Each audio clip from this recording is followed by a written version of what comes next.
परिचय। क्या तुम जानती हो कि हमारे सौर तंत्र में केवल हमारी पृथ्वी ही एक ऐसी है जिस पर जीवन पाया जाता है? हाँ, ये इसलिए होता है क्योंकि जीवन के लिए आवश्यक कुछ निश्चित वातावरणीय दशाएं जैसे तापमान, जल, वायु तथा भोजन केवल पृथ्वी पर ही उपलब्ध है। पृथ्वी पर उपस्थित संपदा पृथ्वी पर पाए जाने वाले सभी जीवधारियों की भी मूलभूत आवश्यकताओं की प्राप्ति के लिए जरूरी है। इसके अतिरिक्त सूर्य से मिलने वाली ऊर्जा भी पृथ्वी पर रहने वाले जीवों के लिए आवश्यक है। जीवमंडल पृथ्वी की सतह पर जीवन को सहायता देने वाला तंत्र है, जो कि वायुमंडल में कुछ मील की दूरी से लेकर महासागरों के गहरे समुद्र की तलहटी तक फैला हुआ है।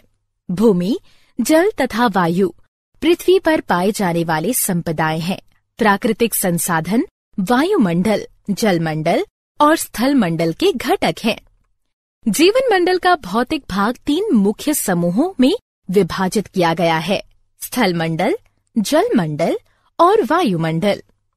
स्थल मंडल में पृथ्वी की सबसे बाहरी परत यानी परपटी या क्रस्ट के ठोस घटक जैसे मृदा, चट्टान और खनिज शामिल होते हैं। केवल पृथ्वी की सबसे बाहरी परत, जिसे मृदा भी कहते हैं, में जीवित जंतु पाए जाते हैं तथा ये जीव मंडल का एक भाग बनाती है।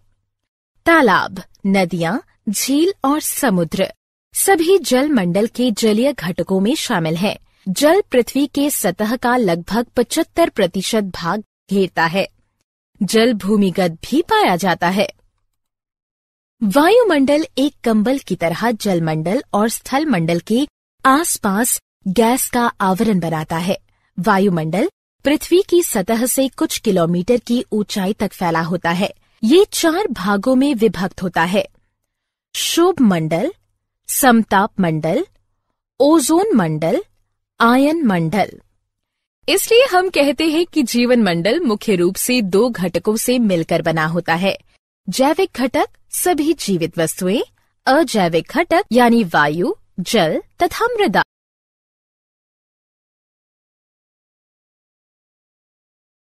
उद्देश्य। इस पाठ के अंत में आप निम्न करने में सक्षम हो जाएंगे: जीवन की श्वास वायु को समझना, जलवायु नियंत्रण में वायुमंडल की भूमिका को पहचानना, वायु की गति, पवन को समझना, वर्षा को समझना, वायु प्रदूषण को समझना, जल एक अद्भुत द्रव के गुणों को पहचानना, जल प्रदूषण को समझना।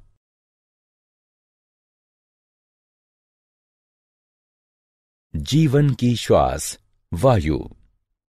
हम सभी जानते हैं कि वायु नाइट्रोजन, ऑक्सीजन, कार्बन डाइऑक्साइड तथा जल वाष्प का एक मिश्रण है। इस मिश्रण के कारण ही पृथ्वी पर जीवन संभव है। पृथ्वी की सतह पर अधिकांश मात्रा में नाइट्रोजन तथा ऑक्सीजन उपस्थित है। नाइट्रोजन 78%, ऑक्सीजन 21%, कार्बन डाइऑक्साइड तथा अन्य गैसें 0.03%, निष्क्रिय गैसें ऑर्गन 0.93%। हम ये पहले से ही जानते हैं कि जीवधारी यूकेरियोटिक या प्रोकैरियोटिक कोशिकाओं से मिलकर बने होते हैं। इसलिए कोशिकाओं को ग्लूकोज अणुओं के विखंडन तथा अपने क्रियाकलापों के लिए ऊर्जा प्राप्त करने के लिए ऑक्सीजन की आवश्यकता होती है। इसके परिणाम स्वरूप कार्बन डाइऑक्साइड का निर्माण होता है। एक अन्य प्रक्रिया जिसके परिणाम स्वरूप ऑक्सीजन की खपत तथा कार्बन डाइऑक्साइड का निर्माण होता है, दहन की प्रक्रिया कहलाती है, जो कि या तो मानव क्रियाकलापों अथवा जंगलों में लगी आग का परिणाम होती है। हालांकि विभिन्न क्रियाकलापों द्वारा कार्बन डाइऑक्साइड का एक बड़ी मात्रा में निर्माण होता है, किंतु फिर भी वायुमंडल में कार्बन डाइऑक्साइड का प्रतिशत कुल प्रतिशत का एक छोटा सा भाग ही है। कार्बन का यह प्रतिशत सीमित इसलिए है क्योंकि कार्बन डाइऑक्साइड दो विधियों से स्थिर होती है। पहला, हरे पौधे इसे ग्रहण करके सूर्य के प्रकाश तथा क्लोरोफिल की उपस्थिति में ग्लूकोज में बदल देते हैं। दूसरा, बहुत से समुद्री जंतु समुद्री जल में घुले कार्बोनेट से अपने कवच बनाते हैं। जलवायु नियंत्रण में वायुमंडल की भूमिका। जैसे कि हम पहले भी चर्चा कर चुके हैं कि वायुमंडल पृथ्वी को एक कंबल की भांति ढकता है। हम यह भी जानते हैं कि वायु ऊष्मा का एक कुचालक है। वायुमंडल दिन में तापमान को अचानक बढ़ने से रोकता है। वायुमंडल पृथ्वी के औसत तापमान का दिन के समय और यहां तक कि पूरे वर्ष भर लगभग नियत बनाए रखता है और रात के समय ऊष्मा को बाहरी अंतरिक्ष में जाने की दर को कम करता है। पृथ्वी तथा चंद्रमा सूर्य से लगभग समान दूरी पर हैं, किंतु चंद्रमा की सतह जहां वायुमंडल नहीं है, उस पर तापमान -190 डिग्री सेल्सियस से 110 डिग्री सेल्सियस के मध्य रहता है।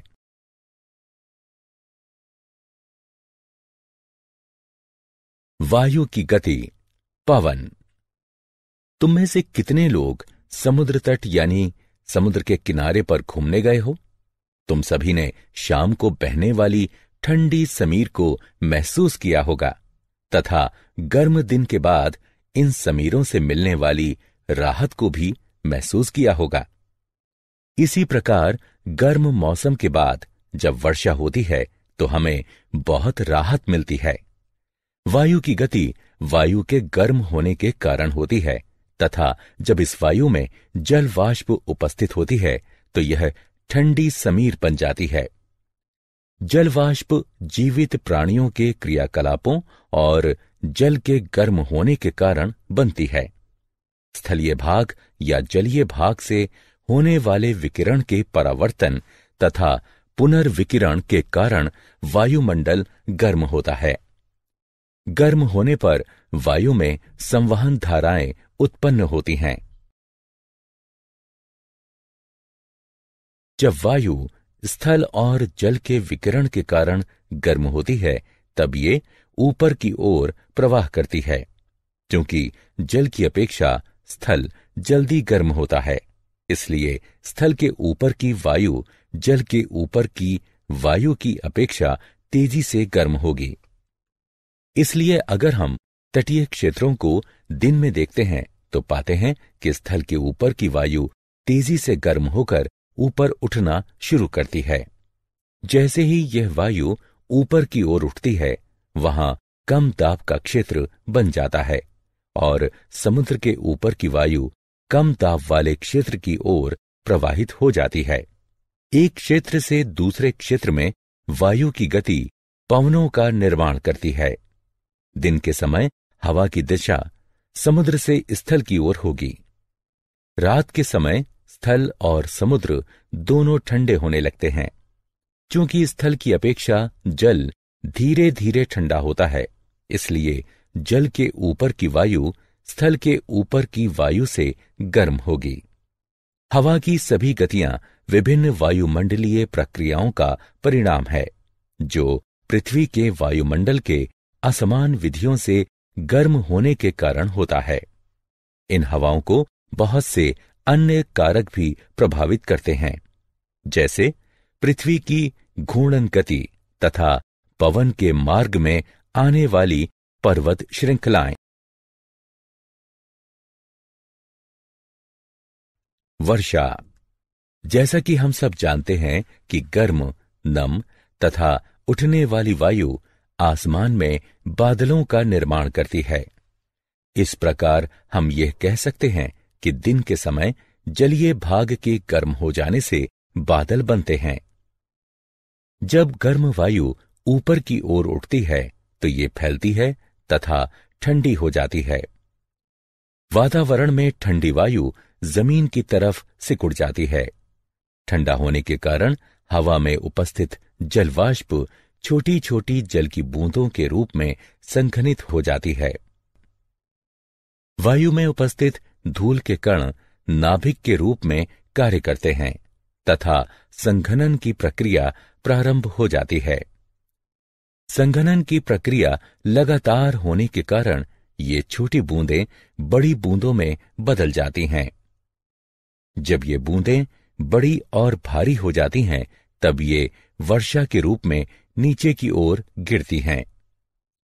कभी कभी जब वायु का तापमान काफी कम हो जाता है, तब ये हिमवृष्टि अथवा ओले के रूप में अवक्षेपित हो जाती हैं। वर्षा का पैटर्न पवनों के पैटर्न पर निर्भर करता है। भारत के बहुत बड़े भूभाग में अधिकतर वर्षा दक्षिण पश्चिम या उत्तर पूर्वी मानसून के कारण होती है। हम मौसम सूचनाओं में अक्सर ये सुनते हैं कि बंगाल की खाड़ी पर वायु का दबाव कम होने के कारण कई क्षेत्रों में वर्षा हुई। वायु प्रदूषण। इन दिनों प्रदूषण शब्द बहुत ही प्रचलित हो गया है, लेकिन इसका मतलब क्या होता है, मैं तुम्हें बताता हूं। हमारे वातावरण के भौतिक, रासायनिक तथा जैविक गुणों में होने वाला कोई भी अवांछनीय परिवर्तन प्रदूषण कहलाता है।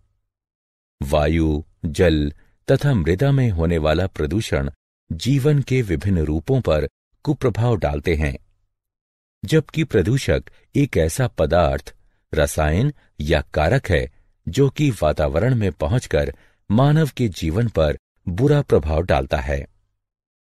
प्रदूषक को इस प्रकार भी परिभाषित किया जा सकता है कि यह एक गलत मात्रा में, गलत स्थान पर या गलत समय पर पाया जाने वाला एक घटक है। वातावरण में बाह्य कणों अथवा गैसों की उपस्थिति जो कि मानव, पौधों तथा जंतुओं के लिए हानिकारक होती है, वायु प्रदूषण कहलाती है। वायु प्रदूषण का मुख्य कारण जीवाश्म ईंधन का दहन है। जीवाश्म ईंधन जैसे कोयला और पेट्रोलियम पदार्थों में नाइट्रोजन और सल्फर की बहुत कम मात्रा होती है। जब ये ईंधन जलते हैं, तब नाइट्रोजन और सल्फर भी इसके साथ जलते हैं तथा यह नाइट्रोजन और सल्फर के विभिन्न ऑक्साइड उत्पन्न करते हैं। इन गैसों का केवल सांस के रूप में लेना ही खतरनाक नहीं है, बल्कि ये वर्षा के जल में मिलकर अम्लीय वर्षा भी करते हैं। जीवाश्म ईंधनों का दहन वायु में निलंबित कणों की मात्रा को भी बढ़ा देता है। ये निलंबित कण बिना जले कार्बन कण या पदार्थ हो सकते हैं, जिन्हें हाइड्रोकार्बन कहा जाता है। इन सभी प्रदूषकों की अधिक मात्रा में उपस्थिति दृश्यता को कम करती है, विशेषकर सर्दी के मौसम में जब जल भी वायु के साथ संघनित होता है। इसे धूम कोहरा कहते हैं तथा ये वायु प्रदूषण की ओर संकेत करते हैं। इन पदार्थों वाली वायु में सांस लेने से कैंसर, हृदय रोग या एलर्जी जैसी बीमारियां होने की संभावनाएं अधिक हो जाती हैं।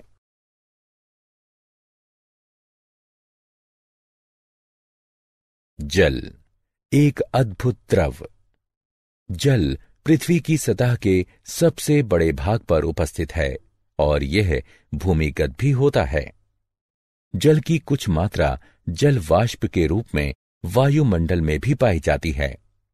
पृथ्वी की सतह पर पाए जाने वाले जल का कुल 97% सागरों तथा महासागरों में पाया जाता है तथा यह जल क्षारीय होता है। पृथ्वी पर 1% ही स्वच्छ जल पाया जाता है। 2% शुद्ध जल बर्फ के रूप में दोनों ध्रुवों पर तथा बर्फ से ढके पहाड़ों पर पाया जाता है। भूमिगत जल तथा नदियां, झीलें तथा तालाबों में पाया जाने वाला जल भी स्वच्छ जल होता है। स्वच्छ जल की उपलब्धता विभिन्न स्थानों पर भिन्न भिन्न होती है। गर्मी के मौसम में अधिकतर स्थानों पर जल की कमी हो जाती है।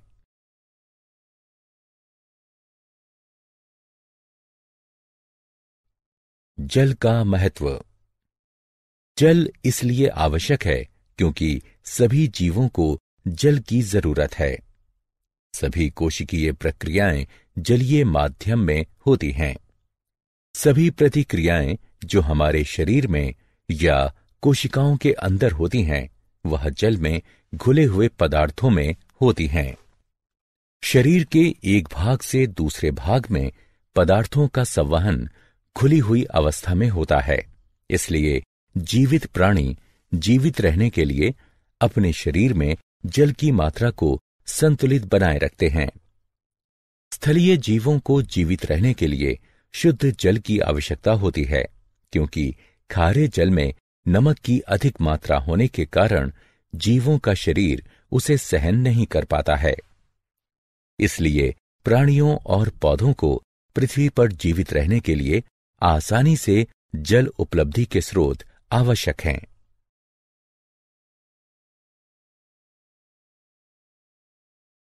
जल प्रदूषण। क्या तुम्हें पता है कि जल प्रदूषण जल में कुछ ऐसे पदार्थों के मिलने के कारण होता है जो कि जल की गुणवत्ता को कम करते हैं, जिससे यह स्वास्थ्य पर भी कुप्रभाव डालता है।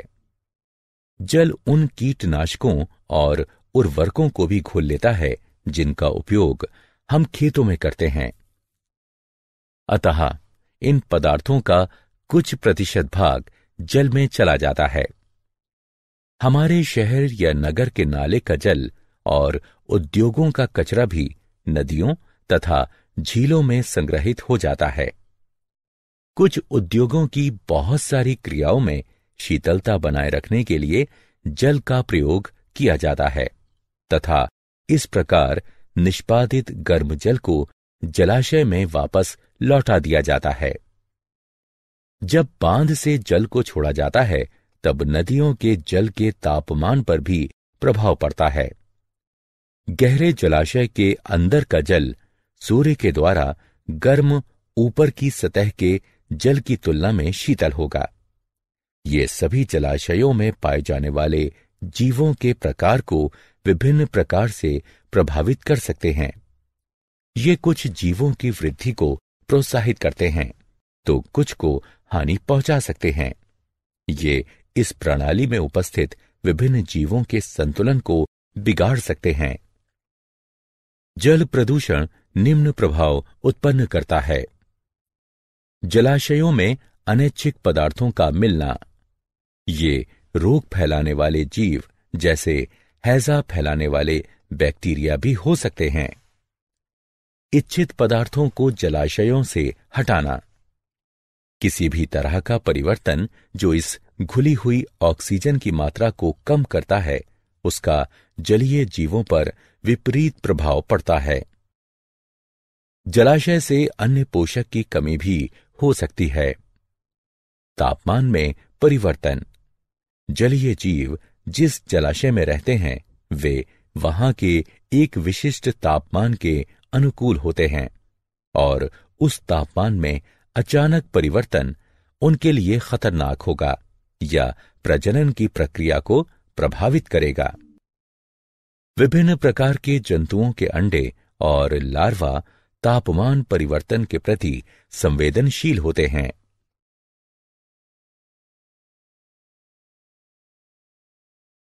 क्या आप जानते हैं, स्टैच्यू ऑफ लिबर्टी SO2 तथा NO2 एवं ताजमहल मथुरा रिफाइनरी से निकलने वाले SO2 के द्वारा प्रभावित हो रहे हैं। SO2 से अस्थमा तथा ब्रोंकाइटिस आदि होने की संभावना बढ़ जाती है। 1920 में जापान में 200 लोग इटाई रोग के प्रभाव के कारण मर गए थे, जो कि कैडमियम विष के कारण हुई थी। 1989 से 5 जून को विश्व पर्यावरण दिवस के रूप में मनाया जाता है। 16 सितंबर को ओजोन परत के बचाव का अंतर्राष्ट्रीय दिवस के रूप में मनाया जाता है। अक्टूबर का प्रथम सप्ताह वन्य जीवन सप्ताह के रूप में मनाया जाता है।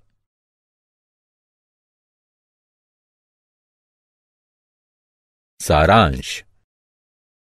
आइए हमने जो कुछ सीखा है उसे संक्षेप में दोहराएं।